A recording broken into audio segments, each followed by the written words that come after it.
My dear students, in the last lesson, we have seen about the qualification, powers, and functions of President and Prime Minister, and the powers and functions of Parliament. In this lesson, we are going to see in state level powers and functions of Governor and Chief Minister, and the powers and functions of High Court. Let us go into the lesson. The Constitution of India envisages for a federal government having separate system of administration for the union and the states. There are 29 states, 6 union territories, and 1 national capital territory known as Delhi in India. The Constitution contains provisions for the governance of both the union and the states. It lays down a uniform structure for the state government. In Part 6 of the Constitution from Article 152 to 237, which is applicable to all the states, save only the state of Jammu and Kashmir, which has a separate constitution for its government under Article 370. The structure of the state government as formed in the center consists of 3 branches. These are the executive, the legislature, and the judiciary. First, the executive. The governor. The governor is the constitutional head of the state executive.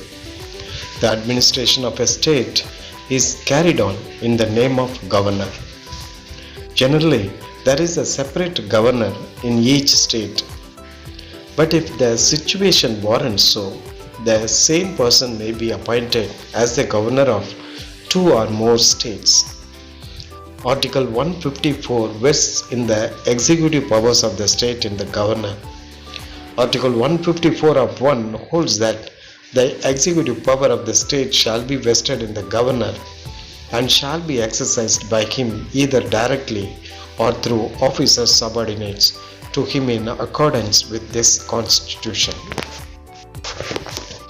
Appointment of governor. The governor of a state shall be appointed by the president.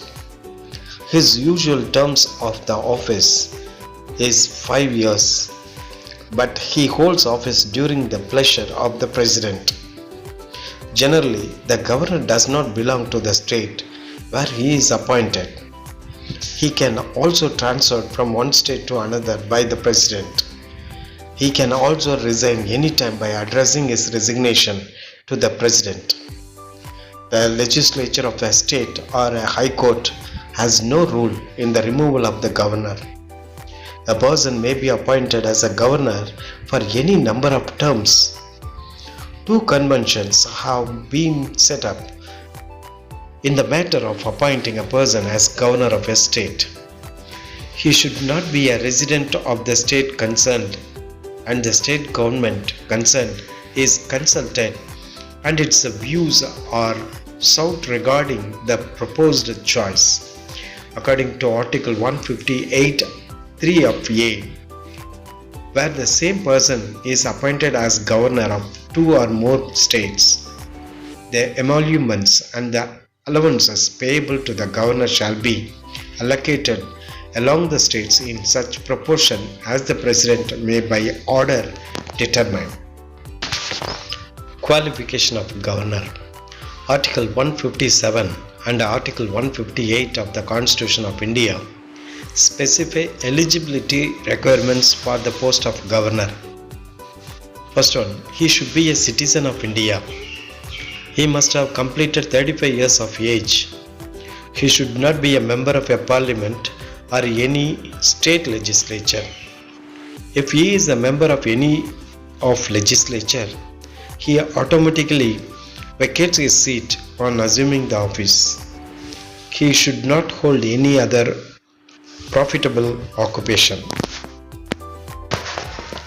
Powers and functions of the governor. The governor is the head of the state executive and he has enormous powers. In the exercise of functions and powers, the governor, except in certain cases, is to be guided by the aid and advice of the Council of Ministers, headed by the Chief Minister. As the executive head in the state level, the governor has following functions and powers. First one, executive powers. The Constitution vests all executive powers of the state government in the governor. He may exercise this power either directly or through officers subordinate to him. He is the constitutional head of the state. All the administration is carried on in his name. Second point, the executive powers and functions of governor are: he appoints the leader of the majority party in the state legislative assembly as the chief minister of the state. He appoints other members of the council of ministers on the recommendation of chief minister. He appoints the advocate general of the state and determines his remuneration. The advocate general holds office during the pleasure of the governor. He appoints the chairman and members of the State Public Service Commission. However, they can be removed only by the president and not by the governor. He appoints the state election commissioner and determines his conditions of service and tenure of office. He acts as the chancellor of universities in the state. He also appoints the vice chancellors of universities in the state. He directly rules a state when there is the imposition of president's rule in the state. The legislative powers of the governor. He has the right to summon, prorogue the state legislature and dissolve the state legislative assembly. He can address the state legislature at the commencement of the first session after each general election and the first session of each year. He can send messages to the houses of the state legislature relating to a bill pending in the legislature. He can appoint any member of the legislative assembly to preside over its proceedings when the offices of both the speaker and the deputy speaker fall vacant. He can nominate one member of the state legislature assembly from the Anglo-Indian community. He nominates 1/6 of the member of the state legislative council from amongst the persons having special knowledge or practical experience in literature, science, art, cooperative movement, and social service. He decides on the question of disqualification of members of the state legislature in consultation with the election commission. Every bill passed by the state legislature will become law only after his signature. He has to reserve any bill passed by the state legislature which endanger the position of the state high court for the consideration of the president. He can promulgate ordinances when the state legislature is not in a session under Article 213. But these ordinances must be approved by the legislature within 6 months. He can also withdraw an ordinance at any time. He has to lay the annual reports of the State Financial Commission, the State Public Service Commission, and the Controller and Auditor General relating to the accounts of the state before the state legislature. Financial powers of the governor.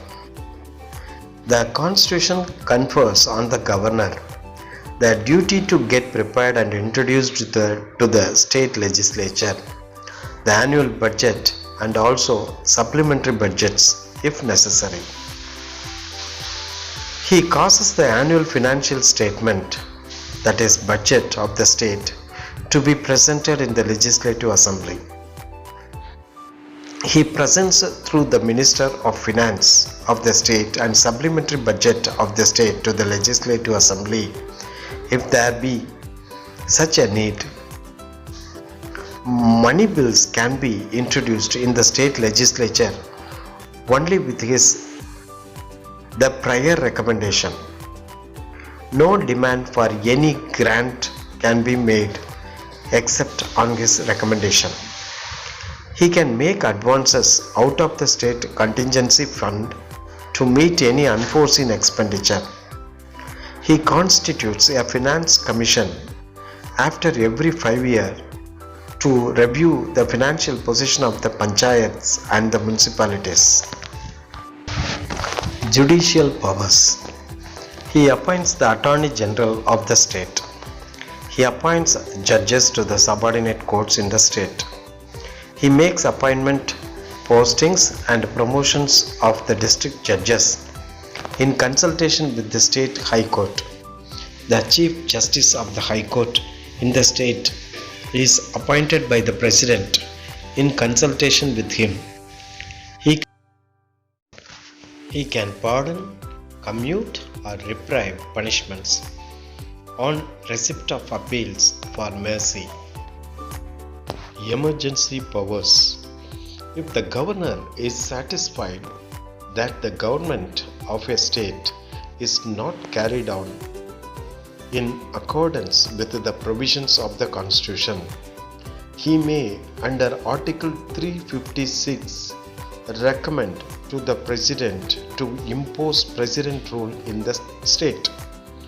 As soon as the President rule is imposed, the administration of the state is carried on by the governor as representative of the President.